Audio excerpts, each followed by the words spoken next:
ខ្ញុំផ្ដោតសំខាន់តែតងផ្នែកធម្មពលដុកទ័រម្នាក់ដែលគាត់បានប្រើប្រាស់កាមេរ៉ាដាក់ចូលទៅក្នុងប្រព័ន្ធរាងកាយរបស់មនុស្សព្រោះហើយគាត់ធ្វើលំហាត់ដំណក់ដង្ហើមនៅពេលដែលគាត់តាមដានមើលប្រព័ន្ធការពាររាងកាយហើយនឹងជាតិពុលហើយនឹងសារធាតុដែលមិនចាំបាច់នៅក្នុងរាងកាយរបស់បុគ្គលនោះមានថាវាមានលក្ខណៈល្អប្រសើរជាងអ្នកដទៃផ្សេងទៀត15 ដងចឹងមនុស្សធម្មតាដែលគាត់បានធ្វើដំណក់ដង្ហើមអត់បានលំហាត់ក្បួនមួយចំនួន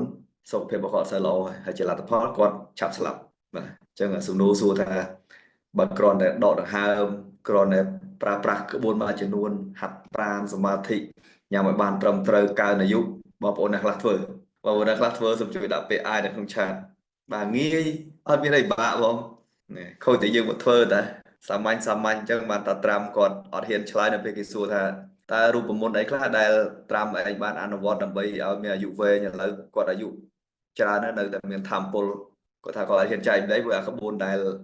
គាត់បានរៀននោះអ្នកដែលបង្រៀនក្បួនហ្នឹងវាស្លាប់អស់ហើយចឹងអ្វីដែលគាត់ធ្វើរាល់ថ្ងៃចាត់ទុកថាជាសំណាងល្អផងហើយព្យាយាមអនុវត្តមិនដឹងថាអ្នកដែលបង្រៀនក្បួនគាត់នោះអនុវត្តខ្លួនឯងអត់ទេគាត់ចង់និយាយចឹងចំណុចសំខាន់បំផុតគឺរៀនអនុវត្តចែកម្លែកយើងនៅទីនេះបើមិនចឹងទៅមុនគេឡើយហើយឱកាសចូលរួមជាសមាជិក Mastermind ជាមួយនឹង Master ខាងពិសិដ្ឋដែលបងប្អូនអាចសិក្សាបានជារៀងរាល់សប្តាហ៍ហើយក៏អាចសិក្សាបានគ្រប់ពេលវេលាគ្រប់ទីកន្លែងតាមរយៈទូរស័ព្ទដៃផងដែរដែលបងប្អូនអាចសិក្សាស្វែងយល់អំពីការកសាងទ្រព្យចំណេះដឹងអាជីវកម្មការវិនិយោគសកម្មភាពគ្រួសារនិងមានចំណេះដឹងជាច្រើនទៀតក៏ដូចជាមីក្រូនិងម៉ាក្រូសេដ្ឋកិច្ចដែលយើងស្វែងយល់អំពីអ្វីដែលកើតឡើងថ្មីចាបងប្អូនកុំភ្លេចតាក់ទងមកក្រុមការងារឬក៏ផ្ដល់លេខទូរស័ព្ទដើម្បីក្រុមការងារតាក់ទងទៅផ្ដល់ព័ត៌មានលម្អិតជូនដល់បងប្អូនទាំងអស់គ្នាកុំឲ្យឱកាសមួយនេះកន្លងផុតទៅចាអរគុណច្រើន